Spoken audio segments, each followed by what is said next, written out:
How to change indicator name in TradingView. In this video, I'm going to show you how you can pop up the name or change the name of indicator. First of all, open the application.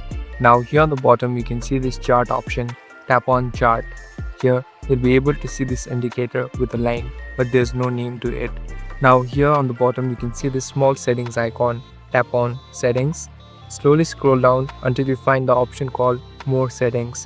Tap on more settings again. So here in the section of indicators and financials, you'll be able to see your drop down button. Tap on this drop down button. Now select the name. Now if you select both name and value, it will show the name of the company too. So tap on OK, and if you go back, the name has been displayed. So this is a quick and easy way to show name. Thank you for watching this video. I hope this video will help you.